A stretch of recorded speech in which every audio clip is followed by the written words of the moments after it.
Liverpool are in crisis. This is not a temporary slump. This is a complete collapse. Just a few months ago, Liverpool were flying. Arne Slot arrived with fresh ideas, and the squad looked confident. The start of the season was sensational. 9 wins, 1 draw, 1 defeat. Top of the Premier League, top of the Champions League group, fans felt the team could dominate for years. Liverpool scored 23 goals in that period and conceded only 8. Every match showed mental strength. Every attack had precision, but now everything has changed. Liverpool have lost 9 of their last 12 games and a humiliating 4-1 defeat at Anfield. They are out of the Champions League top 8, and in the Premier League, they sit mid-table with a negative goal difference. Even worse, this squad cost £450 million. Record signings like Florian Wirtz and Alexander Isak were supposed to improve the team. Instead, they joined a squad that is collapsing. Players look defeated, shoulders are slumped, heads are down, confidence is gone. The team is fractured mentally. This is not just losing matches. This is a systemic collapse. And the big question is, how did Liverpool fall apart so fast? The truth is layered. Structural flaws, tactical failures, psychological cracks, recruitment mistakes. Before we go deeper, if you enjoy this breakdown, hit like and subscribe. You will not want to miss the next parts. The collapse began with one clear problem. Liverpool concede first far too often.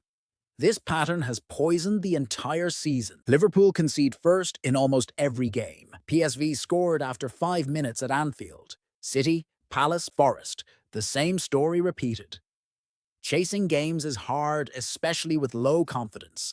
The defense collapses, structure disappears, mental strength fails. Virgil van Dijk is still world-class, but this is the worst mental spell of his career. Frustration is visible. He is late to challenges. He is distracted. He argues unnecessarily with referees.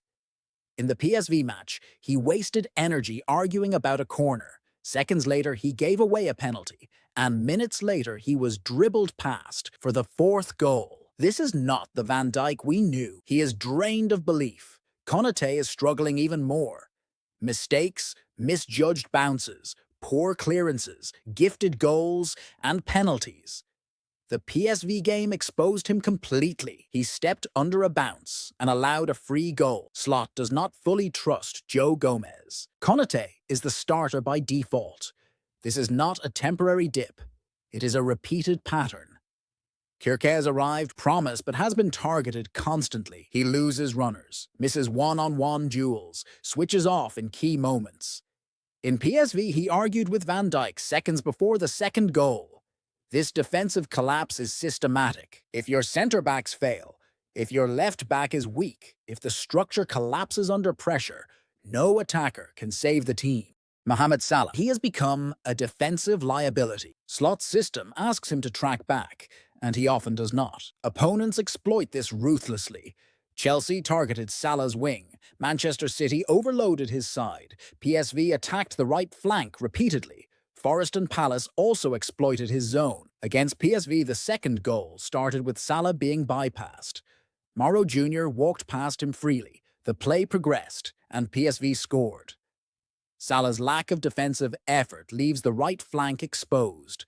Fullbacks isolated, centre-backs struggling, and midfield dragged out of position. Without Salah contributing defensively, the system collapses. Even when he has the ball, his teammates cannot progress safely. This slows transitions, reduces pressure, and kills momentum. Then there is Alexander Isak, a record signing who was supposed to elevate the attack. Instead, he looks lost. In 10 matches, 1 goal, 1 assist, limited pressing output, no consistency, no rhythm. Against PSV, he came on and could not change the game. He struggles to maintain the intensity Slot demands. Isak's adaptation is slow, and the system around him is collapsing. Liverpool's identity under Slot relies on pressing. High pressure wins matches. Last season, Diaz and Szoboszlai led the press, hunted aggressively, compressed space, and forced mistakes. This season, Diaz is gone. Szoboszlai plays deeper. Wirtz and Konaté are still adapting. The pressing unit is uncoordinated. Timing is late. Distances are wrong. Triggers are missed. Opponents bypass the press easily. Long balls are common. Short, risky passes are avoided. Even City exploited this. Liverpool's first pressing wave was beaten, and the move created the opening goal. The press is broken. The system that dominated last season no longer works. Liverpool cannot suffocate opponents. They cannot control games. Confidence drains. Every early goal becomes a death sentence. The team cannot recover mentally or tactically. Selling Luis Diaz made sense financially, but not replacing him was disastrous. Liverpool entered the season with Salah, Gakpo, a 17-year-old youth, and two midfielders asked to play wide. This is insufficient. Diaz carried the team upfield, beat defenders one-on-one, advanced play, created chaos, and forced panic. Without him, Liverpool is slow, predictable, and easy to defend against. Gakpo is not explosive.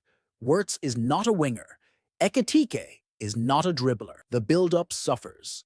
Transitions are messy. The team moves backward instead of forward. Pressure relief is minimal. Defenders are isolated. The result? Liverpool looks static. Opponents control possession. Liverpool loses dominance. This is visible every week. Each game feels predictable. Each attack struggles to break lines. Every mistake feels fatal. The midfield cannot advance safely. The attackers do not stretch defenses enough. The right flank collapses every match, and opponents exploit it relentlessly. Liverpool must act fast. The January transfer window is crucial. Top priorities include signing a centre-back. Mark Gaia is the obvious choice, and bringing a winger to replace Diaz long-term. Slot must stabilise fullbacks. Robertson is reliable, but Kirkes struggles. Bradley and Frimpong must regain fitness. The squad's mentality is fragile. Players are disconnected, distracted, and confidence is low. Wirtz and Isak are elite talents, but they need structure. Slot must rebuild stability. Fix structure, fitness, and mentality, and Liverpool can recover. Time is running out. This season cannot spiral further. If you enjoyed this analysis, make sure to like and subscribe. Liverpool fans, brace yourselves. The road ahead is tough, but there is still hope. The team must reclaim belief, pressure opponents, fix the defensive collapse, and restore the attack's rhythm. Only then can Liverpool hope to salvage a season that began with so much promise but now teeters on disaster.